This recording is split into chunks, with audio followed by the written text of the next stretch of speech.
நம்முடைய உறவுகளை, நம்முடைய தலைவர்களை உங்களோடு சேர்ந்து மேடைக்கு அழைக்கிற போது உற்சாகப்படுத்தி வழி அனுப்ப வேண்டும். மேடை ஏறுகிறார்கள் நம் தலைவர்கள், அவர்களை உற்சாகப்படுத்தி வழி அனுப்ப வேண்டும் என்று அன்போடு கேட்டுக்கிறேன். முதலாவதாக நம்முடைய தந்தை, நாமக்கல் மாவட்டத்தினுடைய உடனுடைய தந்தை தோழர் ஜெயபாலன் அவர்களை வருக வருக என வரவேற்கிறேன். தமிழகத்தினுடைய ஒற்றர்களின் தந்தை, தாய் என்று சொல்லக்கூடிய நம்முடைய உறவு ஜெயபாலன் அவர்களை மேடைக்கு அழைக்கிறேன். ஜெயபாலனோடு அவரோடு சேர்ந்து பணியாற்றும் தலைவர், நம் மக்கள் எப்படியாவது முன்னுக்கு வர வேண்டும் என்று ஆசைப்படுகிற நம்முடைய அருமை தலைவர், நம்முடைய வழிகாட்டி, செயல் வீரன் போ செல்வராஜ் அவர்களை வண்டிகுண்டா சங்கத்தினுடைய தலைவராகவும் நம்முடைய ஒருங்கிணைப்பாளராகவும் இருக்கிற போ செல்வராஜ் அவர்களை மேடைக்கு அழைக்கிறேன். உற்சாகப்படுத்துங்க. அடுத்தபடியாக புஷ்பராஜ் அவர்களை மேடைக்கு அழைக்கிறேன். அவரை உற்சாகப்படுத்துங்கள். அவரும் நமக்கு எல்லாம் பணியாற்றக்கூடியவர்கள், எல்லாம் களப்பணியாளர்கள். அன்பழகன் அவர்கள், மின்னம்பள்ளி அன்பழகன் அவர்கள், நம்முடைய வழிகாட்டி அவர்கள் மேடைக்கு வருமாறு கேட்டுக்கொள்கிறேன். நாமக்கல் சக்கரவர்த்தி அவர்களை மேடைக்கு அழைக்கிறேன். பொன்னையார் பெரியசாமி அவர்களை மேடைக்கு அழைக்கிறேன்.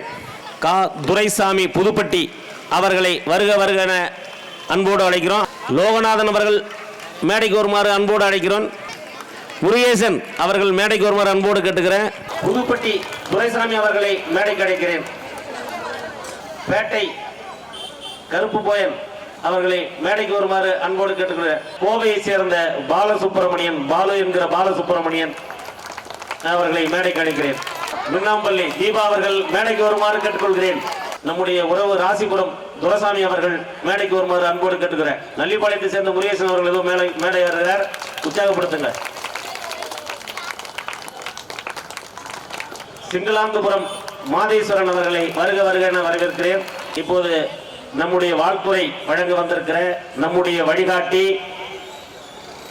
பல பத்திரிகைகளை எழுதி தமிழகத்திலே ஒற்றர்களுடைய வாழ்நிலையை பதிவு செய்த அப்படின்னு சொல்லலாம், இந்திய அளவிலே மிகப்பெரிய அளவிலே பதிவு செய்த நம்முடைய அண்ணன், நம்முடைய தந்தை, நம்முடைய தாயாக இருந்து செயல்படுகிற நல்லுள்ளம் கொண்ட அன்பானவர், எல்லோருக்கும் நேர்மையான வழியிலே போக வேண்டும் என்ற வழிகாட்டி, அப்படிப்பட்ட வழிகாட்டியை மேடையிலே நாம் அழைப்பதிலே பெருமை கொள்கிறேன். உங்களோடு சேர்ந்து அண்ணன் அவர்கள் எல்ஆர்வி வெங்கடாசலம் அண்ணன் அவர்களை உங்கள் சார்பாகவும் எனது சார்பாகவும் மேடைக்கு அழைக்கிறேன்.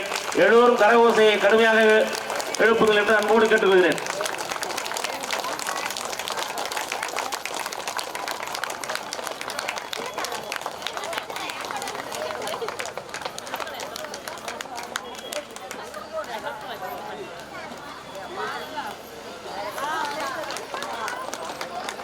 காங்கேயத்தை சேர்ந்த நம்முடைய உறவு சசிகுமார் அவர்களை மேடைக்கு வருமாறு அன்போடு கேட்டுக்கொள்கிறேன். தலைவர்கள் இதோ வந்து கொண்டிருக்கிறார்கள். இக்கூட்டத்தினுடைய தலைமை ஏற்க வந்து கொண்டிருக்கிற பாலச்சந்திர அவர்களும் பாபு ஐயா அவர்களும் கோபு அவர்களும் ரவி அவர்களும் சென்னையிலிருந்து இதே வந்துவிட்டார்கள்.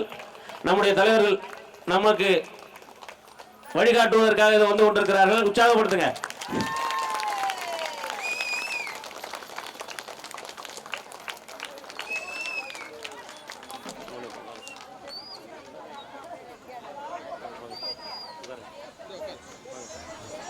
அனைவருக்கும் வணக்கம். நம்மளை எல்லாத்தையும் வெல்கம் பண்ணி வருக வருக என்று சொன்ன நமது சமுதாயத்துக்கு என்னன்னு சொல்லலாம், எல்லாமே அவர் தான் சொல்லலாம். அவரை நம்பி தான் இந்த தமிழகம் இனிமேல் எழுச்சி பெற போகுது. புதுசாக நம்ம இராணுவத்தில் ஒரு விமானம் நம்ம வாங்கியிருக்கோம். அந்த விமானத்தின் பெயர் ரஃபேல் போர் விமானம். அந்த ரஃபேல் போர் விமானம் வந்ததுக்கப்புறம் தான் இந்தியாவை பார்த்து மற்ற நாடுகளும் பயந்துச்சு. இப்போ பக்கமாக தான் வந்துச்சு அந்த ரஃபேல் போர் விமானம். இந்தியாவுக்கு ரஃபேல் போர் விமானம் அப்படின்னா தமிழ்நாட்டில் நம்ம ஒட்டர் சமுதாயத்துக்கு அவர் தான் நம்ம ரஃபேல் போர் விமானம். இவரால் நம்மளை பாதுகாப்பு இந்த ரஃபேல். அவருடைய பேரு லெலின். எப்படி அவரோட பேரு லெலின். 1000ல் ஒருத்தன் தான் அந்த அரசாங்க சலுகையே வாங்குறான். உங்கள் ஆளில் தயவு செஞ்சு அவங்களுக்கெல்லாம் போய் சொல்லுங்கள், இந்த சமுதாய ஜனங்க வந்து படிக்க வைங்க, முன்னேற்றத்துக்கான வேலையை பண்ணுங்க. அவர் ஏதோ ஒரு சமுதாயம், அவர் அவ்வளோ கஷ்டப்பட்டு சொல்கிறார். எங்கே இருக்காங்க எல்லாரையும் மேலே வர சொல்லுங்கள், முயற்சி பண்ணுங்கள், அரசாங்கத்தை தட்டுங்க.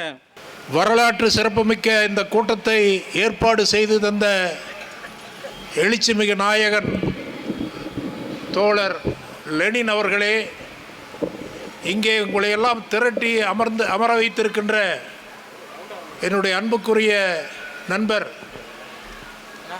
நாமக்கல் ஜெயபாலன் அவர்களே, சென்னையிலிருந்து வருகை தந்திருக்கின்ற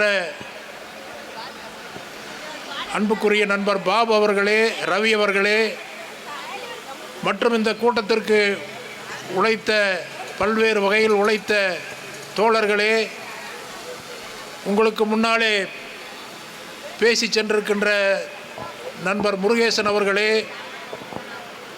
பல்வேறு விதத்திலும் இந்த கூட்டத்திற்கு ஏற்பாடுகள் செய்து ஒரு எழுச்சிமிகு கூட்டத்தை இங்கே கூட்டியிருக்கிற அனைத்து தோழர்களுக்கும் என்னுடைய நன்றியை நான் வணக்கத்தையும் தெரிவித்துக் கொள்கிறேன்.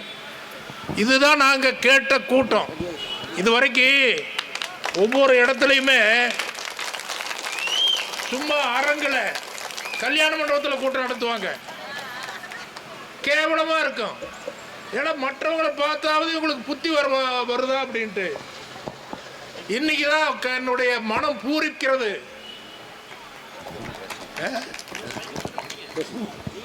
இன்றைக்கு தான் என்னுடைய மனம் பூரிக்கின்றது.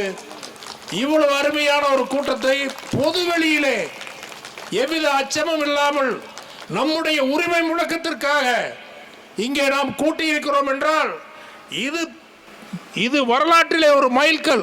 இதுவரைக்கும் நாம் இந்த மாதிரி கூட்டமெல்லாம் கூட்டினதில்லை. ஒரு அரங்கில் தான் கூட்டுவோம், பொது வெளியில் கூட்டுகின்ற கூட்டம் இது. அதனால் இது எனக்கு ரொம்ப மிகவும் ஒரு நல்ல பாதையில் இந்த கூட்டம் அமைந்திருக்கின்றது.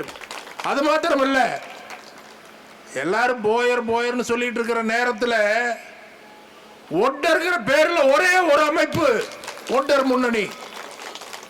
ஒட்டர் முன்னணி இங்க ஒட்டர்கிற பேரில் எந்த இழிவை, என்னுடைய இழிவை தாங்குகின்ற சக்தி எங்களுக்கு உண்டு. எங்களை யாரும் இழிவுபடுத்த முடியாது. நான் ஓங்கி சொல்கிறேன், நான் ஒட்டன் என்ற உரிமையோடு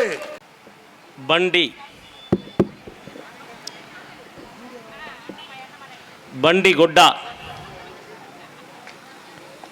சங்கம் நாமக்கல் மாவட்டத்தினுடைய சங்கமாக இருந்து இன்று தமிழகத்தினுடைய சங்கமாக மாறியிருக்கிறது.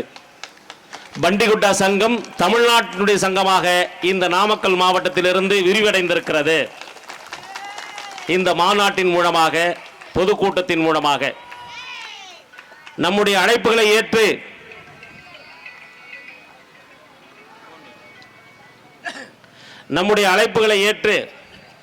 நம்முடைய தலைவர்கள், நீங்களும் எனக்கு தலைவர்கள் தான், நீங்களும் எனக்கு தலைவிகள் தான். நான் உங்கள் வீட்டு பிள்ளை, உங்களுக்காக பணி செய்ய வந்திருக்கிறேன், பதவிக்கல்ல. நான் ஒரு வேலைக்காரன். பண்டிகுட்டா சங்கம் தமிழகம் முழுவதும் விரிய போகிறது. அது மட்டுமல்லாமல் தொழிற்சங்கத்திலே தமிழ்நாடு புரட்சிகர தொழிலாளர் சங்கம், தோழர் பாலு அவர்கள் தலைமையில் இயங்குகிற சங்கம் நம்மோடு இணைந்து பணியாற்ற போகிறது. தோழர் அவர்கள் இப்போது உங்கள் மொழி கை காட்டுவார். நம்முடைய தலைவர்கள் இங்கே பேசினார்கள், பல்வேறு செய்திகளை சொல்லியிருக்கிறார்கள். எழுச்சி கொள்ள வேண்டும், வெற்றி பெற வேண்டும். உண்மையாக நேர்மையான அன்போடு ஒரு எழுச்சியை நாம் பெற வேண்டும் என்றால் நம் மீது எதை திரித்திருக்கிறார்களோ, எது இழிவு என்று சொல்லுகிறார்களோ, எது அவமானம் என்று சொல்லுகிறார்களோ, எதை அசிங்கம் என்று சொல்லுகிறார்களோ, அவைகளை எல்லாம் நாம் துடைக்க வேண்டும். இதெல்லாம் இவர்களுக்கு மீது அசிங்கம், இதெல்லாம் இவர்களுக்கு இழிவு, இதெல்லாம் இவர்களுக்கு கேவலப்படுத்துகிறார்கள் என்றால் அவைகளை எல்லாம் துடைக்க வேண்டும். துடைப்பது ஒன்றுதான் நம்முடைய மரியாதையை மீட்ட முடியும். நம்முடைய மரியாதையை மீட்ட வேண்டும் என்றால் நாம் யார் என்று காட்ட வேண்டும். ஒட்டன் அப்படி என்ற சொல் ஒட்டனே சொல்லுகிற, அஞ்சப்படுகிற ஒரு சொல்லாக மாறிவிட்டது இன்று தமிழகத்தில். ஒட்டன் என்கிற சொல் ஒட்டனே சொல்லுவதற்கு அஞ்சுகிற சொல்லாக மாறியிருக்கிறது. அப்படி என்றால் ஒட்டன் சொல்லை வேறு எந்த வகையில் சொல்ல முடியும்? அப்படி என்றால் சொல்லவே முடியாது. ஏனென்றால் ஒட்டன் என்பதற்கு 1000 பொருள் இருக்கிறது. ஒட்டன் என்கிற சொல்லுக்கு 1000 வரலாறுகள் இருக்கிறது. ஒட்டனை பற்றி ஒட்டனே அறிந்து கொள்ளவில்லை. குடும்ப பாடங்களை மறந்து விட்டோம். இன்று வீட்டு பாடம் என்று சொல்லுகிறோம் அல்லவா, அந்த வீட்டு பாடத்தை நாம் மறந்து விட்டோம். வீட்டு பாடம் என்னவென்று நமக்கு தெரியாது. பள்ளியிலே கொடுக்கிற மாணவர்களுக்கு கொடுக்கிற வீட்டு பாடத்தை பற்றி தான் நாம் தெரிந்திருப்போம். ஆனால் ஒட்டனுக்கு மட்டும்தான் குடும்பத்திலே வீட்டு பாடம் இருக்கிறது என்பதை நாம் அனைவரும் அறிந்திருக்க வேண்டியவர்கள். இன்று நாம் மறந்து விட்டோம். வீட்டு பாடம் என்கிறதை படித்தவன் நான். என் தகப்பனார் எனக்கு சொல்லிக் கொடுத்திருக்கிறார். என் தகப்பனாருக்கு என் தாத்தா சொல்லிக் கொடுத்திருக்கிறார். என் தாத்தாக்கு என் முப்பாட்டன் சொல்லிக் கொடுத்திருக்கிறார். என் முப்பாட்டனுக்கு என் நாட்பாட்டன் சொல்லிக் கொடுத்திருக்கிறார். பரம்பரையாகவே குடும்ப பாடங்களை இன்று வரை படித்து வருகிறோம். நான் எனது பிள்ளைகளுக்கும் குடும்ப பாடம் நடத்தி வருகிறேன். என் பேர பிள்ளைக்கும் நான் குடும்ப பாடம் நடத்துவேன். வம்சாவளியாக நமக்கும் நடத்துவேன். நீங்களும் யார்? எனக்கு அண்ணன், தங்கை, அக்கா அல்லது மாமன், மச்சானாக உறவாகத்தான் இருக்க முடியும். அப்படி ஒட்டன் மீது இடிவு சுமைத்திருக்கிறார்கள், அசிங்கம் என்கிறார்கள். யாரை? இந்த நாட்டுக்காக உழைத்த ஒரு பெரும் கூட்டம். இவனுடைய உழைப்பு இல்லை என்றால் இந்த தேசமே இல்லை. மண்ணோடு மண்ணாக, பழங்குடிகளாக, காட்டு மிராண்டிகளாக வாழ்ந்திருக்க வேண்டியவர்கள் எல்லாம் நம்மை பார்த்து சொல்லுகிறார்கள் இவர்கள் இழிவானவர்கள் என்று. அவர்கள் சொன்னால் பரவாயில்லை. இவன் சொல்லுகிறான் சில பேர், ஒட்டன்னு சொல்லாத, அது இதெல்லாம் அசிங்கமா இருக்கு. ஒட்டன்னு சொல்லாத, அசிங்கமா இருக்கு. வரலாறுகள் உனக்கு தெரியவில்லை, அல்லது உன் தகப்பனாரோ உன் மூதாதையரோ குடும்ப பாடம் உனக்கு நடத்தவில்லை. ஒட்டன் என்கிற சொல்லுக்கு பொருள் உனக்கு தெரியவில்லை. இந்தியாவிலே ஒரு சமூகம் இந்தியா முழுவதும் இருக்கும் என்றால் அந்த சமூகத்தின் பெயர் சொல்ல முடியுமா என்றால் யாராலும் சொல்ல முடியாது. உடனே சொல்லுவான், பிராமணர்கள் இந்தியா முழுவதும் இருக்கிறார்கள் என்று. நான் சொல்லுகிறேன், இந்தியாவில் இருக்கிற பிராமணர்கள் அவர்கள் பார்த்தவுடன் பேசிக் கொள்ளுகிற மொழி ஆங்கிலமாக இருக்கும் அல்லது இந்தியாக இருக்கும். இந்தியாவிலே ஒரு மக்கள் இந்தியா முழுவதும் தங்களை பார்த்தவுடன் நீ எனக்கு மாமான், மச்சான் என்று சொல்லுகிற வரலாறு இருக்குமே, ஆனால் அது ஒட்டனுக்கு மட்டும்தான் இருக்கிறது. ஒட்ட குடிகளுக்கு மட்டும்தான் இருக்கிறது. இவ்வளவு தொன்மையான வரலாறுகளை கொண்டிருக்கிற ஒட்ட இனம் தங்களை இழிவு என்று கருதி கொள்கிறார்கள். ஒட்டன் என்று சொல்லுகிற அந்த சொல்லே இழிவு என்று கருதுகிறார்கள். ஒட்டன் என்கிற சொல்லுக்கு பொருள் தெரியாதவர்கள். ஒட்டு என்றால் இணைப்பு என்று பொருள். ஒட்டு என்றால் இணைப்பு என்று பொருள். மேலே இருந்து தண்ணி கீழே பாய்கிறது என்றால் ஓடுகிறது என்று பொருள். ஓடும், ஓட்டம், ரத்தம் ஓடுகிறது, அப்படி ஓடுகிற பொருளை கொண்டிருக்கிறது. இணைப்பை கொண்டிருக்கிற பொருள். இணைப்பு அப்படிங்கிற ஒரு சொல் ஒட்டர்களுக்கு உண்டு. ஒரு ஊரில் 5000 ஆண்டுகள் அல்ல 10,000 ஆண்டுகளுக்கு முன்பாக ஒரு ஊரிலே ஒரு குடும்பம் இருக்கிறது என்றால், 10-15 குடும்பங்கள் இருக்கிறது என்றால், அந்த குடும்பங்கள் 8 பிள்ளைகள் 10 பிள்ளைகள் பெற்று விரிவடைகிற போது இன்னொரு நகரம் உருவாக வேண்டும் அல்லது இன்னொரு சிறிய கிராமம் உருவாக வேண்டும். அந்த கிராமத்தை உருவாக்குவதற்கு எவனாலையும் முடியாதுயா, யாராலையும் முடியாது. ஒட்டனால் மட்டுமே முடியும். ஒட்டன் மட்டுமே செய்தான் அந்த கிராமத்தை. அதனால்தான் அவன் ஒட்டனானான். இந்தியா முழுவதும் ஒட்டர்கள் ஆந்திராவிலே இருக்கிறார்கள், கேரளாவிலே இருக்கிறார்கள், கர்நாடகத்திலே இருக்கிறார்கள், மகாராஷ்டிரத்திலே மும்பையிலே பாம்பே சொல்லக்கூடிய அந்த பெரும் நகரத்திலே ஒட்ட பவன் இருக்கிறது. இன்று 400 கோடி 500 கோடிக்கு பெருமானம் உள்ள ஒட்ட பவன் இருக்கிறது. இந்தியாவிலே எல்லா இடங்களிலும் ஒட்டன். நாம் பேசுகிற மொழி ஒட்டாரி. ஒட்டாரியை டிட்டில் பேசியதனால் சில நாகாரிகள் சொல்லுகிறார்கள், தவறாக எண்ணிவிட வேண்டாம், கோபத்தின் வழிபாடாக சொல்லுகிறேன். இவர்கள் எல்லாம் ஆந்திராவிலிருந்து இங்கே இறக்குமதி செய்யப்பட்டார்கள் என்று. ஆந்திரா என்றோ 5000 ஆண்டுகளுக்கு முன்னாடி இருந்தது போலவும், ஒரிசா ஏதோ 10,000 ஆண்டுகளுக்கு முன்னாடி இருந்தது போலவும் அங்கிருந்து இறக்குமதி செய்யப்பட்டவர்கள் ஒட்டர்கள் என்கிறார்கள். அப்படி இறக்குமதி செய்யப்பட்டிருந்தால் பாகிஸ்தானிலும் இலங்கையிலும் பங்களாதேஷிலும் பல நாடுகளிலும் ஒட்டர்கள் எப்படி வாழ முடியும்? ஒன்று, இந்தியாவில் எல்லா இடங்களிலும் ஒட்டிருக்கிறார்கள். ஒரு சமூகம் சார்ந்தவர்கள் சொல்லுகிறார்கள், நாங்கள் இந்தியா முழுவதும் இருக்கிறோம், உத்தரப்பிரதேச ஆளுகிறதே நாங்கள் தான், நாங்களும் அவர்களும் ஒன்றுதான் என்றார்கள். நீ பேசுகிற மொழி என்ன என்றேன். தமிழ். உத்தரப்பிரதேசத்திலே உன்னுடைய முதலமைச்சர் என்று சொல்லுகிறாயே, உன்னுடைய சமூகம் என்று சொல்லுகிறாயே, அவர் பேசுகிற மொழி என்ன என்று கேட்டேன். இந்தி. சரி, அவர் இந்தி பேசுகிறார், அவர் வீட்டுக்குள் என்ன மொழி பேசுகிறார்? இந்தி பேசுகிறார். நீ வீட்டுக்குள் என்ன மொழி பேசுகிறாய்? தமிழ் பேசுகிறாய். எப்படி இணைவாய் என்று கேட்டேன். ஆனால் ஒட்டனுக்கு மட்டும் அது விதிவிலக்காக இருக்கிறது. இந்தியாவில் இருக்கிற எந்த ஒட்டனும் ஒட்டாரிய பேசுகிறான். அது என்ன ஒட்டாரி? நாமெல்லாம் தெலுங்கு தானே பேசுறோம் அப்படின்னு பல பேர் கேட்பீங்க. தெலுங்கு என்கிற அந்த மொழி எப்போது உருவானது என்கிற வரலாறை பார்க்க வேண்டும். ஆழம் பார்க்காமல் வேல் பார்க்கிற மக்கள் பழகிட்டாங்க. ஆழமான செய்திகளை, அறிவுபூர்ந்த செய்திகளை, அறிவார்ந்த செய்திகளை நாம் பார்க்க வேண்டும். அப்படி பார்த்தாதான் நமக்கு அந்த செய்திகளுடைய ஆழம் தெரிய வரும். தெலுங்கு மொழி என்று ஒன்று உருவாகிற போது எப்படி உருவாகிறது என்றால் எழுத்து வடிவமாக உருவாகிறது. அது அதிகப்படியாக 1800 ஆண்டுகளுக்கு முன்னாடி, 1800 ஆண்டுகளுக்கு முன்பாக தான் எழுத்து வடிவம் பெறுகிற மொழியாக இருக்கிறது தெலுங்கு.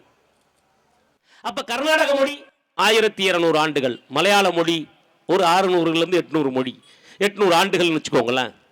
இந்த 800 ஆண்டுகளுக்கு முன்னாடி அவங்களுக்கு எழுத்து வடிவம் கிடையாது. அப்புறம் தான் எழுத்து வடிவம் உருவாகுது.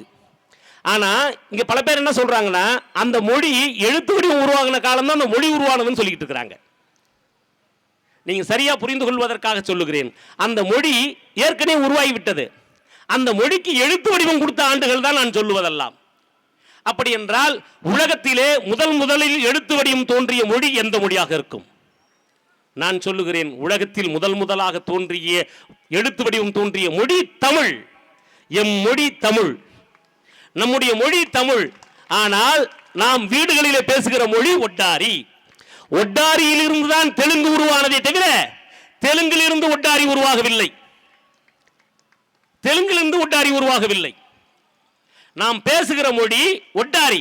ஒட்டாரிக்கு எழுத்து வடிவம் உண்டா என்றால் இல்லவே இல்லை, இன்று வரை இல்லை. ஆனால் அது இந்தியா முழுவதும் பேசியிருக்கிற ஒரு மொழி, இன்றும் பேசப்பட்டு கொண்டிருக்கிறது. கடைசி தருவாயில் கடைசியா இருக்குது. அந்த கடைசியான மொழியை நம்ம பேசிக்கிட்டு இருக்கிறோம் அப்படின்னு வச்சுக்கோங்க. பார்த்த உடனே சொல்லிவிடலாம், ஒட்டனுடைய உறவுகளை பார்த்தவுடன் சொல்லிவிடலாம், நீ என்னுடைய தங்கை, நீ என்னுடைய மாமன் என்று. யார்? ஆந்திராவில் இருக்கிறவனாக இருக்கட்டும், கர்நாடகாவில் இருக்கிறவனாக இருக்கட்டும், மகாராஷ்டிராவில் இருக்கக்கூடிய ஒட்டனை கேட்ட உடனே கேட்டுவிடலாம், உன்னுடைய குலம் என்ன என்று கேட்பார்கள். முதலில் கேட்ட உடனே சொல்லிடலாம், நீ மாமச்சன். 5000 ஆண்டுகள் அல்ல, 10,000 ஆண்டுகளுக்கு முன்பாக அறிவு பெற்ற ஒரு இனம் ஒட்டர் இனம். தன்னுடைய வம்சாவளியிலே தன் தங்கை திருமணம் செய்யக்கூடாது என்பதற்காக, தன்னுடைய வம்சாவளியிலே 10,000 ஆண்டுகளானாலும் தன்னுடைய தங்கையை திருமணம் செய்து கொள்ள கூடாது என்பதற்காக ஒரு கணக்கை உருவாக்கினான் அல்லவா, அவன் தான் ஒட்டன். தங்கைதான், தங்கையை திருமணம் செய்துவிடக் கூடாது என்பதற்காக அந்த சட்டங்களை, திட்டங்களை முறைப்படுத்தினானே அறிவு சார்ந்தவன் அவன். இவர்களை பற்றி எவரும் பேசவில்லை. இப்படி ஒரு உன்னதமான முறை இருக்கிறது, உயர்ந்த முறை இருக்கிறது என்று உலகத்திற்கு எவரும் எடுத்துச் சொல்லவில்லை, எவரும் எடுத்துச் சொல்லவில்லை. மிக அற்புதமான முறை. அது மட்டும்தானா நம்முடைய முறை? இந்தியாவுடைய வரலாறுகளை எங்கெல்லாம் தேடினாலும் குப்பைகளாகவே இருக்கிறது. வெறும் குப்பைகளாகவே கிடக்கிறது. குப்பைகளை படித்துதான் நாம் பெரியாக வேண்டியது இருக்கிறது. கேட்டால் நாங்கள் எல்லாம் படித்தவர்கள். நீங்கள் எல்லாம் ஒன்று சரியாக புரிந்து கொள்ள வேண்டும். இந்த படித்தவர்கள் எல்லாம் யார் என்று கேட்கிறேன். உங்களுக்கு தெரியுமா, இன்று நாங்கள் எல்லாம் படித்தவர்கள் என்று சொல்லுபவர்களுக்கு முன்பாக இந்த படிப்பை உருவாக்கியவனே படிக்காதவன் தான். இந்த படிப்பை உருவாக்கியவனே படிக்காதவன் தான். படிக்காதவன் உருவாக்கிய படிப்பை தான் படித்துக் கொண்டிருக்கிறார்கள். படிக்காதவன் உருவாக்கிய படிப்பைத்தான் நீங்கள் படித்துக் கொண்டிருக்கிறீர்கள். இந்தியா முழுவதும் ஒரு கலாச்சாரம் பெருசாக பேசப்பட்டது, உடன்கட்டை ஏறுவதை பற்றி. கணவன் இறந்து விட்டால் மனைவியை உடன்கட்டை ஏற்றினார்கள், மனைவியை உடன்கட்டை ஏற்றினார்கள். மறுமணம் செய்யக்கூடாது, அவன் கொடுமைக்காரனாக இருந்தாலும் அந்த பெண் அவனோடு தான் சேர்ந்து வாழ வேண்டும் என்கிற அந்த கதைகள் எல்லாம் பல புத்தகங்களில் எழுதியிருக்கிறது குப்பைகளாக. அவைகளெல்லாம் படித்துக் கொண்டிருக்கிறோமே. 5000 ஆண்டுகள் அல்ல, 10,000 ஆண்டுகள் அல்ல, 15,000 ஆண்டுகளுக்கு முன்பாகவே நம்முடைய நாகரிகம் எப்படிப்பட்டது தெரியுமா? இன்று அமெரிக்காவிலே முதல் முறையாக என்ன சொன்னால், ஆணும் பெண்ணும் சமம், பிடிக்கவில்லை என்றால் டைவர்ஸ் வாங்கிக் கொள் என்றான். என்று கடந்த 100 ஆண்டு 150 ஆண்டுகளுக்கு முன்பாக அவன் நாகரிகத்திலே மிக பெரியவன். இந்த உலகத்திலே இந்த நாகரிகத்திலே மிக பெரியவன் அவன். அவன் நாகரிகம் தான் உலகத்திலே மிக தலை சிறந்த நாகரிகம் என்று போற்றுகிறார்கள், பேசுகிறார்கள். ஒட்டனை பற்றி தெரியாதவர்கள், ஒட்டனை பற்றி தெரியாதவர்கள், ஒட்டனுடைய வாழ்நிலை பற்றி அறியாதவர்கள். ஒட்டனுடைய வாழ்நிலையில் உங்களுக்கு தெரிந்திருந்தால் அந்த நாகரிகம் இன்றல்ல 15,000 ஆண்டுகளுக்கு முன்பாகவே ஒட்டனுடைய வாழ்விலே இருந்தது. காலையிலே திருமணம், மறுநாளைக்குள் கணவன் மனைவிக்கு பிடிக்கவில்லை என்றால் சிக்கறுத்து விடுவாள். அந்த பெண்ணும் வேறு இடத்தில் திருமணம் செய்து கொள்ள முடியும், இந்த பையனும் வேறு இடத்தில் திருமணம் செய்து கொள்ள முடியும். எப்படிப்பட்ட அறிவு இது! பெண்ணை அடிமையாக்காமல் பெண்ணை சுதந்திரமாகவே வைத்திருந்த ஒரு இனம் ஒட்டர் இனம். இதை பற்றி பேச இவருக்கும் தெரியவில்லை. அவர்களுக்கு தெரியாமல் போகட்டும். நம்மிடத்தில் வந்திருக்கிற சில தத்திகள் தலைவர்களாக வந்தார்களே, 1-2 தலைவர்கள், பல பேர் உள்ளபூர்வமாக, உணர்வுபூர்வமாக, பாசத்தோடு, அன்போடு நமக்கு பணியாற்றினார்கள்.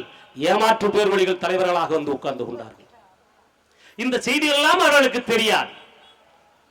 நம்முடைய பரம்பரை 15,000 ஆண்டுகளுக்கு முன்னாடியே ஒட்டர்களுடைய பரம்பரை பெண் அடிமைத்தனத்தை உடைத்தது. உலகத்தில் முதல் மனிதர் வாழ்ந்த இனமே ஒட்டர் இனம்தான். யார் பேசுகிறார்கள், எவர் இன்று ஒட்டர்களுக்கே இது தெரியாது. ஒட்டர்களுக்கே நமக்கு தெரியாது.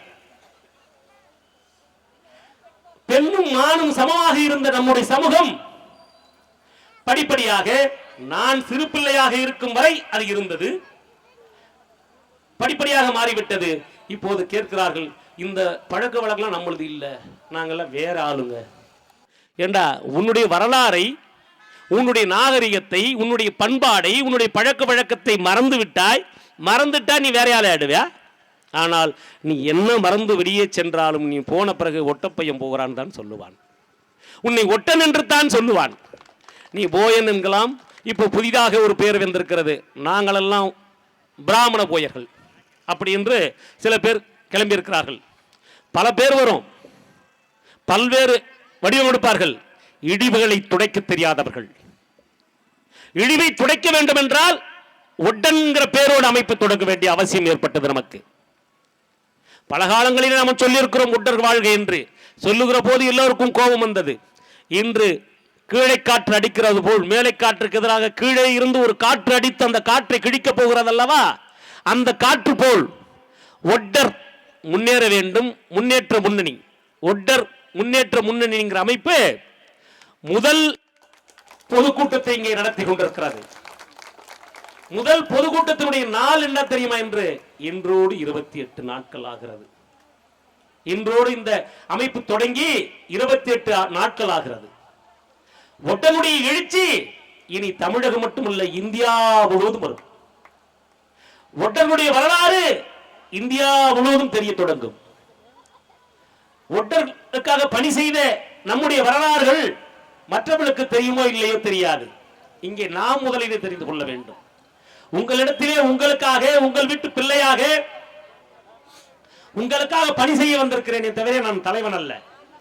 நான் ஒருபோதும் உங்களுக்கு தலைவன் அல்ல. உங்கள் குடும்பத்தில் ஒருவனையாகவே. ஒட்டர் முன்னேற்ற முன்னணியுடைய வரலாறுகளை நீங்கள் புரிந்து கொள்ள வேண்டும். தொடங்கி இருப்பது 28 நாட்கள் தான். இதிலே பல பணி செய்தார்கள் நம் தலைவர்கள். எல்லோருக்கும் இருக்கிற வரலாறு உயர்வான வரலாறு. எப்படிப்பட்ட வரலாறு தெரியுமா? சென்னையில திருவள்ளூர் மாவட்டத்திலே பொதுத்தூர் பேட்டைன்னு ஒரு ஊர் இருக்கு. அந்த ஊர்ல இந்த மாதிரி ஒரு ரோடு, அது ஒட்டம் ரோடு, 60 வீடு, பிற சமூகம் 2500 குடும்பங்கள். 1-2 இல்ல, 2500 குடும்பங்கள். ஒட்டனுடைய தெருவை நீங்க அம்மா சரியா புரிஞ்சுக்கோங்க. ஒட்டனுடைய தெருவை மறைத்து முழுக்க வீடு கட்டிட்டாங்க. ஒரு 2 அடியிலிருந்து 2 அடி சந்து, அந்த சந்துக்குள்ளதான் நடந்து போய் ஒரு 25 அடி நடந்து போய் கல்லை தூக்கிட்டு போய் அந்தாண்ட போட்டு தூக்கிட்டு போகணும். இந்த நிலை எப்போ இருந்துச்சு? ஒரு 18 ஆண்டுகளுக்கு முன்னாடி. நம்முடைய தலைவர்களிடத்தெல்லாம் அவர்கள் அந்த குறைகளை சொல்லியிருக்கிறார்கள். அதை எப்படியாவது நீக்கிவிட வேண்டும் என்று போராடி இருக்கிறார்கள். ஆனால் அன்று இருந்த தலைவர்கள் அதை செய்யவில்லை. ஆனால் நம்மிடத்தில் அந்த செய்தியை சொல்லுகிற போது நான் மட்டுமல்ல, என்னோடு எல்லோரும் இருந்திருக்கிறார்கள். அந்த பணியை சொல்லுகிற போது 2ஆம் நூற்றாண்டில் இப்படி ஒரு கொடுமையா, இந்த கொடுமைக்கு உடனே முடிவு கொட்ட வேண்டும் அப்படின்னு திங்கக்கிழமை இல்லை செவ்வாய்க்கிழமை, திங்கக்கிழமை வந்து பக்ரீத்தோ ரம்ஜானோ லீவு, மறுநாள் காலையில் மனுநீதி நாள். மாவட்ட ஆட்சித்தலைவர் திருவள்ளூர் மாவட்டத்தில் அந்த மாவட்டத்தில் திருவள்ளூர் மாவட்டத்தில் அப்படி ஒரு கூட்டம் நடத்த வேண்டிய அவசியம் நமக்கு இருந்ததுனால அறிவிச்சாச்சு. என்ன அறிவிச்சாச்சு? கலெக்டர் ஆஃபீஸில் குதிக்க போகிறோம். எதுக்காக? ஒட்டத்தெருவை அகற்றணும், அந்த முன்னாடி கட்டியிருக்கிற 2 வீடு எடுக்கணும், இல்லைன்னா கலெக்டர் ஆஃபீஸில் குதிப்போம்ட்டு. இப்போ கலெக்டர் ஆஃபீஸில் குதிப்போம்னா நம்முடைய போராட்ட குணங்களை அறிந்த காவல்துறை அதிகாரிகள் அன்னைக்கு இருந்தாங்க. அவங்க என்ன பண்ணிட்டாங்க? இவங்க கடுமையான பிரச்சனை பண்ணுவாங்க அப்படின்னு சொல்லிட்டு திங்கக்கிழமை விடுமுறை, அரசு விடுமுறை. அது பக்ரீத் ரம்ஜானுங்கிறதுனால அரசு விடுமுறையாக இருந்துச்சு. ஆனால் 6 மணிக்குள்ள அந்த மக்கள் எல்லாம் கூடுறார்கள் எதிர்த்தரப்பில். நாமளும் அங்கே போய் உட்கார்ந்துருக்கிறோம். நம்முடைய போராட்டத்தினுடைய வலிமையாக வந்து தாசில்தார்லேருந்து எஸ்பியிலேருந்து வந்து பொக்லினோட வந்து 6 to 7 மணி மாலை கரண்டை கட் பண்ணாங்க, வீட்டை இடித்து எடுத்தாங்க. 2500 சாதி மக்கள் வாழ்ந்த ஒரு இடத்துல வெறும் 60 பேர் குடுத்தனம் இருந்த ஒட்டர்களுடைய வீடு, அந்த தெருவை பாதுகாத்து கொடுத்த தலைவர்கள் தான் இங்கே இருக்கிறோம். நான் மட்டுமல்ல, நம்மோடு இருக்கிற எல்லா தலைவர்களும். இன்னும் ஒரு செய்தி நான் உங்களுக்கு சொல்லுகிறேன், எப்படிப்பட்ட அமைப்புகளை நாம் உருவாக்கி கொண்டிருக்கிறோம் என்று. அம்பத்தூர், சென்னையிலே அம்பத்தூர்ல கிட்டத்தட்ட 70 வீடு நம்முடைய வீடு, 70 வீடு, 72 வீடு நினைக்கிறேன். எத்தனை? 10க்கு 10, 25 ஆண்டுகளுக்கு மேல கொடுத்தனா இருக்கிறாங்க. பக்கத்தில் இருக்கிற சில ரவுடிகள் அந்த இடத்தினுடைய விலை மதிப்பு, அன்று நான் சொல்லுவது 15 ஆண்டுகளுக்கு முன்பாக, விலை மதிப்பை தெரிந்து கொண்டு நம்முடைய பெண்கள் மீது பிளேடு போடுவது, விரட்டுவது, மிரட்டி நம்ம ஆளுங்க ஓட வைக்கணும் அப்படின்னு முடிவு பண்ணி ஓட வைக்கிறாங்க. அன்னைக்கு நம்ம பக்கத்தில் இருந்த தலைவர்கள்ட்டெல்லாம் போய் சொல்றாங்க, நம்ம மக்கள் வாண்டத்த பெத்த மனுஷி, நான் பேசுவது தெலுங்கல்ல வட்டாரி, அவர்கள்லாம் பெரிய பெரிய ஆளுங்க, அவங்கள போய் நம்ம எதிர்க்க முடியாதுன்னு சொல்லி நம்ம தலைவர்கள்லாம் நம்ம மக்களை நீங்கள் காலி பண்ணிட்டு தாண்டா போயாகணும்னு சொல்லிட்டாங்க. அப்போ என்னோடு இன்று உயிரோடு இல்லை, என்னோடு பணியாற்றிய தோழர் ராயர் அவர்கள் இந்த செய்தியை என்கிட்ட சொன்னார். என்னது, இப்படி ஒரு கொடுமை இருக்கிறது என்றால் அதை தடுக்காமல் விட்டால் என்ன ஆகிடும்? தடுத்தே தீரணும். அந்த இடத்தை நம்முடைய மக்கள் தான் குடியிருக்கணும், அதற்கான வழி நம்ம இடத்துல இருக்கு அப்படின்னு சொல்லி நான் அந்த இடத்துல ஆய்வுக்கு சென்றேன். ஆய்வுக்கு சென்னா ரொம்ப இப்போ இருக்கிறதே எப்படி இருக்குன்னா அப்போ இன்னும் இப்படி இருப்பேன். ஒரு 17 வருஷத்துக்கு முன்னாடி கணக்கு பண்ணிக்கோங்க. நான் போய் பார்த்தேன், நம்ம ஆளுங்க சொல்லுகிற ஒட்டாரியில் சொன்னார்கள், வீண்டே சின்ன படைச்சாண்டு மாதிரி உண்டாண்டு, வீண்டு போய் வாரி நியமிச்சு வாரித்த பெத்த மனுஷங்களாம் உண்டாருங்கிறான். அவர்களெல்லாம் பெரிய பெரிய மனிதர்களாக இருக்கிறார் என்று சொல்லுகிறான். இவனே சின்ன பையனாக இருக்கிறான், இவன் போய் அவர்களை என்ன செய்து விடுவான் என்று நம் தோழர் ராயரிடத்திலே என்னை பார்த்து கேட்டார்கள். அறிவு பெருசு, அறிவுக்கான வேலை பெரிதாக இருக்க வேண்டும் அப்படின்னு சொன்னேன். உடனே தோழர் என்ன கேட்டாருன்னா, எப்படி இவங்களெல்லாம் செய்யறதுன்னு. ஒன்றும் செய்ய வேணாம் தோழர், ஒரு கூட்டம் ஒன்று போடுங்க, கொள்கை விளக்க கூட்டம். அந்த கூட்டத்துக்கு பேரு கொள்கை விளக்க கூட்டம். கூட்டத்துக்கு யாரும் வரமாட்டாங்க, நீங்களாம் அந்த 70 வீட்டுக்காரங்களாம் கூட்டத்துக்கு வாங்க, சைடில் அப்படி நில்லுங்க, ஓரமாக நில்லுங்க, உங்களுக்கு 50 ரூபா காசு. நீங்கள் நல்லா புரிஞ்சுக்கணும், ஒட்டர்களை விழிப்படைய செய்வதற்காக நாம் செய்த பணிகளை நீங்கள் சரியாக புரிந்து கொள்ள வேண்டும். உங்களுக்கெல்லாம் 50 ரூபாய் பணம், ஒரு டீ, சாப்பாடு. இன்னைக்கு 50 ரூபா கொடுத்தா வரமாட்டாங்க. அன்னைக்கு கொடுக்குறோன்னு சொன்ன உடனே கூட்டங்கள்ல வந்து யாரும் உட்கார தேவையில்லை, அந்த தெருவோரங்களில் வந்து நின்னா போதுன்னு சொன்னார். தெருவோரத்தில் சும்மா வந்து நின்று இருந்தா போதுன்னு சொன்னார். இப்ப மக்கள்லாம் வந்து தெருவோரத்தில் நிக்கிறாங்க, கூட்டம் நடக்குது. கூட்டத்தில் மொத்தம் 3 பேர். அண்ணன் எல்லாருமையோடு இருந்த வி.கே. பெரியசாமி என்பவர் கூட்டத்தினுடைய முன்னிலையாகவும் ராயர் தலைமையாகவும் நான் சிறப்புரையாகவும் இருந்தேன். 3 பேர் தான். இவ்வளோ சேர் இருக்கு, ஒரு ஆளும் உட்காரல. பேச தொடங்கினேன். எப்படி பேசியிருப்பேன் என்று நீங்கள் எண்ணிக்கொள்ளுங்கள். ஒட்டர்கள் குண்டு வைக்கிற பழக்கம் அவர்களுக்கு குலத்தொழில் என்றேன். குண்டு வைக்கிற பழக்கம் அவர்களுக்கு குலத்தொழில். ஆனால் அவர்கள் குண்டு வைக்க மாட்டார்கள். அவர்கள் வீடு 5000 ரூபாய் அல்லது 10,000 ரூபாய்க்கு பொறுமானம் இல்லாத வீடு. அந்த வீடை எவனாவது இடித்தான் என்றால் அவன் வீட்டுக்கு குண்டு வைக்காமல் போகவே மாட்டார்கள் ஒட்டர்கள் குண்டு வைத்து தரமட்டமாக்கி விடுவார்கள் என்று எச்சரித்தேன். நாங்கள் வாழ்வதற்குத்தான் தயாராக இருக்கிறோம், எவரோட வம்புக்கு வர தயாராக இல்லை. ஆனால் எங்கள் பிள்ளைகளை அறுத்து பயமுடுத்தி இந்த இடத்தை காலி செய்ய வேண்டும் என்று எவன் எண்ணினாலும் அவன் வீடு தரைமட்டமாகும் என்று எச்சரித்தேன். காவல்துறை வண்டியாக வருகிறது. 500 பேருக்கு மேல் கொண்ட காவல்துறை வந்து அங்கு இறங்கியது. கூட்டம் அரங்கு, அந்த நாற்காலிகள் எல்லாம் பத்தவில்லை. மக்கள் சொன்னார்கள், எங்களுக்கு எதுக்கு 50 ரூபாய் என்று என்னிடத்திலே கேட்டார்கள். எங்களுக்கு எதுக்கு உங்களுடைய டீ, நாங்கள் தருகிறோம் இந்த கூட்டத்துடைய மொத்த செலவை என்று ஏற்றுக்கொண்டார்கள். அதற்கு பிறகு அந்த மக்களுக்கு அந்த வீடு பாதுகாக்கப்பட்டது. இன்று வரை அம்பத்தூரிலே நம் மக்கள் பட்டா வாங்கி இருக்கிறாங்க, பட்டாவோட இருக்கிறாங்க. அதே மாதிரி உழைப்பாளர் நகர் அம்பத்தூர் ஓட்டியில காலி செய்கிறார்கள். மொத்தமாகவே ஒற்றர்கள் தான் வாழ்ந்தார்கள். அந்த நகரை காலி செய்கிறார்கள், மாற்று இடம் தரமாட்டேங்கிறாங்க.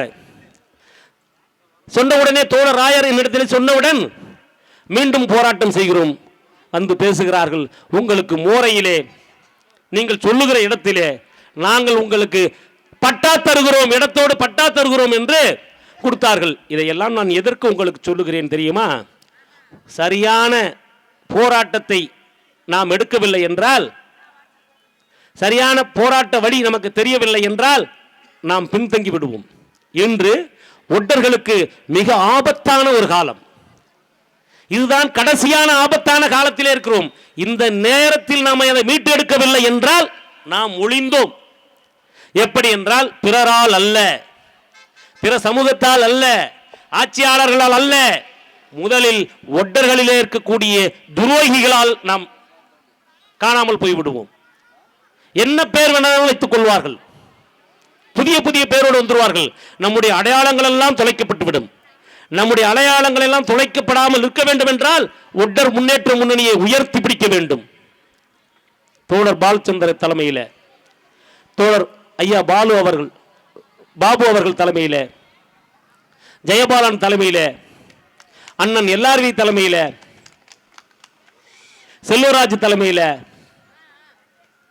இன்னும் ஏனைய நிறைய உறவுகளோடு நாம் உயர்த்தி பிடிக்க வேண்டும். அப்படி உயர்த்தி பிடித்தாதான் நம்மளை பாதுகாக்க முடியும். பண்டி கொட்டா என்கிற சாதி சான்றை கேட்பதற்கு தமிழகத்திலே ஒரு இடிவு நிலவுது. ஒரு இழிவு. பண்டி என்றால், கொட்டா என்றால், உண்மையாகவே நான் சொல்லுகிறேன், ஒட்டனுக்கு இழிவே கிடையாது. அன்டச்சபிள் சொல்லுவாங்க, தீண்டாமை ஒரு நாளும் ஒட்டனுக்கு இல்லை. உண்மைதான். ஏன் இல்லை என்று யோசித்து பார்க்க வேண்டும். ஏனென்றால் ஒட்டன் வந்துதான் செவுறு வைக்கணும், ஒட்டம் வந்துதான் கிணறு வெட்டணும், ஒட்டம் வந்துதான் வீட்டுக்குள்ள எல்லா வேலையும் செய்யணும். அவனை தீட்டுன்னு சொல்லிட்டா அவன் எப்படி வந்து வேலை செய்ய முடியும்? அதனால் ஒட்டனுக்கு தீட்டு இல்லை. ஆனால் ஒட்டனுடைய வாழ்நிலை எப்படி இருக்கு தெரியுமா? இன்னைக்கு இது நான் சொல்லல, 1971 ஒரு நீதிபதியை போட்டாங்க தமிழ்நாட்டில். ரொம்ப கீழே இருக்கிற ஜாதிகள் எல்லாம் பார்த்து அவங்கள முன்னுக்கு ஏற்றணும், அதுக்காக ஒரு கமிட்டி போடுறோம். அந்த கமிட்டி போடுறோம். அந்த கமிட்டியினுடைய தலைவராக சட்டநாதன் அப்படிங்கிற குழுவை நியமிச்சாங்க. அதில் இந்த ஒட்டர்களுடைய வாழ்வை, நம்முடைய வாழ்வை வந்து ஆய்வு செய்து பார்க்கிறார். ஆய்வு செய்து பார்த்தவர் என்ன சொன்னார் தெரியுமா? ஒட்டர்களுடைய வாழ்நிலை தலித் மக்களின் வாழ்நிலையை விட கீழாக இருக்கிறது, கேவலமா இருக்குன்னு சொல்றாரு. நீங்க சொல்றீங்களே அன்டச்சபிள், அதனால நாங்க இந்த சர்டிபிகேட் வாங்குறதுக்கு அச்சப்படுறோம். ஆனா அந்த நீதிபதி சொல்றாரு, என்ன சொல்றாரு தெரியுமா? ஒட்டருடைய வாழ்நிலை நாம் சொல்லுகிற படிநிலையில கீழாக இருக்கிற சாதியினுடைய வாழ்நிலையை விட கேவலமா இருக்குங்கிறாரு. ஒரு அறிக்கை கொடுத்திருக்கிறார். இவர்களை முன்னேற்ற வேண்டும் என்றால் தனி சிறப்பு கவனம் கொடுக்க வேண்டும் என்று அரசுக்கு ஒரு அறிக்கையை கொடுக்கிறாரு. ஒட்டெல்லாம் முன்னேற்ற சின்ன விஷயம் இல்லையா? அவன் கீழே கிடக்கிறான், தலித் மக்களினுடைய வாழ்நிலையை விட மோசமா இருக்கிறான். அவனை முன்னேற்றது அவ்வளவு சாதாரண விஷயம் இல்லை. அவனுக்கு தனியா சிறப்பா கவனம் கொடுக்கணும். அப்பதான் முன்னேறினேன். 71 தான் நான் பிறந்தேன். இன்று வரை இல்லை, யாரும் நமக்கு சிறப்பான கவனம் கொடுக்கவில்லை. ஆனால் வெள்ளக்காரன் ஒரு சிறப்பான கவனத்தை நமக்கு ஏற்கனவே கொடுத்து சென்றிருக்கிறான், சரியான முறையிலே விட்டு சென்றிருக்கிறான். வெள்ளக்காரன் செஞ்ச ஒரு புண்ணியம். ஆனா நமக்கு ஒரு புண்ணியத்தை அவன் ஏன் செய்யறான்னா, ஒட்டர்களுக்கு சாதி சான்றுக்கு சம்பந்தமே கிடையாது. கவர்மெண்ட் ஆபீஸ்ல போய் நம்ம எதுக்கு சாதி சான்று வாங்கணும்? என் அப்பன், என் தாத்தன், என் பாட்டன், முப்பாட்டன், என் அம்மா, என் அக்கா எல்லாம் வயசான காலத்துல அவங்களுக்கு எதுக்கு சாதி சான்று தேவைப்பட்டுச்சு? கல்லூரிக்கு போனாங்க, பொண்டாட்டி பொண்டாட்டியை கூட கூட்டு போயிட்டாங்க, பிள்ளைகளை கூட கூட்டு போயிட்டாங்க, வேலை தான் கையில் இருக்கு. எதுக்கு ஏன் சாதி சான்று வாங்கணும்? எங்க பதிவு பண்ணி போனாங்க? மண் வேலை செய்ய போனவங்க. ஒட்டர்களிலே நீங்கள் பார்க்கணும், கடின உழைப்பு, கல் வேலை, மண் வேலை, மர வேலை, உப்பு வேலை, கிணறு வேலை, இப்படி கடின உழைப்புகளை செய்தவர்கள் தான் ஒட்டர்கள். இந்த ஒட்டர்களுக்கு சாதி சான்று தேவையே இல்லை. அதனால இவன் எவனும் ஒழுங்கா பதிவு பண்ணல. ஆனா வெள்ளக்காரனுக்கு ஒரு வருத்தம் ஏற்பட்டது. இந்த தேசத்திலே இந்த கூட்டங்கள் இந்தியா முழுவதும் இந்த மாதிரி வேலை செய்யறாங்களே, அப்ப எல்லா இடத்திலும் இவர்களை பதிவு செய்ய வேண்டும் என்று அவன்தான் பதிவு செய்கிறான். வெள்ளக்காரன் எப்படி பதிவு செய்தான் தெரியுமா? அந்த சான்று தான் நம்ம பெற சொல்றோம். ஆனா அது நம்முடைய உரிமையான சான்று. ஆனால் அதற்கு மேல ஒரு சான்று வர வேண்டியது இருக்கிறது. இந்தியாவுடைய பூர்வகுடிகள், தமிழகத்தின் பூர்வகுடிகள் ஒட்டர்கள் என்று ஒரு முறை முழங்குகள். நம்மள பூர்வகுடியா இல்லையா? வந்தேரியா பூர்வகுடின்னு கத்துங்க எல்லாரும். எல்லாம் சொல்லுங்க பாப்போம், ஒரு முறை சொல்லுங்க பூர்வகுடின்னு. இந்த நாட்டுக்கு சொந்தக்காரர்கள் நாம். அப்போது வெள்ளைக்காரன் அவனுடைய மனதிலே பட்டதை அவன் ஆய்வு செய்து பார்த்ததிலே மிக நுட்பமான ஒரு செய்தியை பதிவிட்டு போகிறான். என்ன பதிவிட்டான் என்றால், பண்டி என்கிற ஒரு சாதி சான்றை பதிவு செய்கிறான் பட்டியல் இனத்திலே. இதையாச்சும் இந்த வாங்கிட்டு பிற்காலத்தில் இந்த மக்கள் முன்னேறிக்குவாங்க. இது ஒரிஜினலா இல்லையோ அவன் அதை யோசிக்கல. ஆனால் அவன் என்ன செய்யறான், கடின உழைப்பை செய்யக்கூடிய இந்த ஒட்டர்கள் எப்படியாவது முன்னுக்கு வர வேண்டும் என்று அன்று அவன் யோசித்ததினாலே, அன்று அவன் சிந்தித்ததினாலே அந்த சான்றை அவன் பதிவு செய்கிறான். எப்படி தெரியுமா? கல்வேலை இந்தியாவிலே ஒரு வண்டி வைத்திருக்கிறான் என்றால், தமிழிலே சொன்னால் வண்டி, அந்த வண்டியை இந்தியாவில் ஒருவன் வைத்திருப்பான் என்றால் அது ஒட்டர்கள் மட்டும்தான். அந்த வண்டிக்கு நாம் பேசுகிற மொழியிலே பண்டி. பண்டி மலைக்கு பேர் பண்டி அல்ல, அது பண்ட. மலைக்கு பேர் பண்ட, நம்ம வைத்திருந்ததுக்கு பேர் வண்டி தமிழ்ல. அதுக்கு பேர் நாம் சொல்லுகிற ஒட்டாரியில பண்டி. அதே போல் மண்வேலை செய்யக்கூடிய அந்த குந்தாலம் என்கிற தமிழ் சொல் குந்தாலம். குந்தாலத்தை நாம் பேசுகிற மொழியிலே சொன்னால் கொத்திலி. கொத்திலி என்கிறதை கொட்டா என்று பதிவு செய்தவன் வெள்ளைக்காரன். அதை தான் வாங்க சொல்றோம். உடனே பல பேர் அது நம்மளது இல்ல, அதை வாங்கிட்டா இழிவாயிரும். அவங்க நம்மளை ஆய்வு செய்து மிக நுட்பமாக எழுதி வைத்து சென்றிருக்கிறான். பண்டி என்பதும் நாமே, கொட்டா என்பதும் நாமே, ஒட்டர் என்பதுதான் அதனுடைய எல்லாருக்கும் தலையான பெயர். இந்தியா முழுவதும் நம் ஒட்டர்கள் இருக்கிறோம். மழை வந்து விட்டது. ஆனால் இந்த மழை இல்லைன்னா இன்னைக்கு இங்க வந்திருக்கிற கூட்டம் மிகப்பெரிய கூட்டம். இன்னும் ஆயிரக்கணக்கான மக்கள் இங்கு வந்திருப்பார்கள். நிச்சயமாக இந்த மாநாடு அல்லது பொதுக்கூட்டம் மிக சிறப்பான ஒரு பொதுக்கூட்டம். இந்த பொதுக்கூட்டம் தமிழகம் முழுவதும் பறந்து விரிந்து வருகிற 2026 சட்டமன்ற தேர்தலில் ஒட்டர்களினுடைய அரசியல் பங்கீடு இல்லாமல் எவரும் ஆட்சி ஆட முடியாது என்பதை நாம் உறுதி செய்ய வேண்டும். நம்முடைய பங்கை உறுதி செய்ய வேண்டும். நம்முடைய தலைவர்களுடைய ஆதரவோடு என்னுடைய இன்னொரு ஒரே ஒரு வேண்டுகோள் உங்களிடத்திலே கேட்டுக்கொள்கிறேன், மேடையில் இருக்கிற நம் தலைவர்களிடத்திலும் கேட்டுக்கொள்கிறேன். ஒட்டர்களுடைய பெருவிழாவாக நடத்த வேண்டும். ஒட்டர்களுடைய பெருவிழாவாக நடத்த வேண்டும். தோழர் பாலச்சந்திர அவர்களும் ஐயா பாபு அவர்களும் இந்த பொறுப்பை எடுத்து செய்ய வேண்டும். ரவி அவர்களும் இந்த பொறுப்பை எடுத்து செய்ய வேண்டும் என்று உங்களை அன்போடு கேட்டுக்கொள்கிறேன். நம்முடைய ஒட்டர்களுடைய எழுச்சி மாநாடு மட்டுமல்லாமல் பெருவிழாவை கள்ளக்குறிச்சியிலேயோ அல்லது சென்னையிலேயோ மிக விரைவிலே சித்திரை பௌர்ணமி என்று செய்து கொடுக்க வேண்டும் என்று உங்கள் சார்பாக நான் அவரிடத்திலே கோரிக்கை வைக்கிறேன்.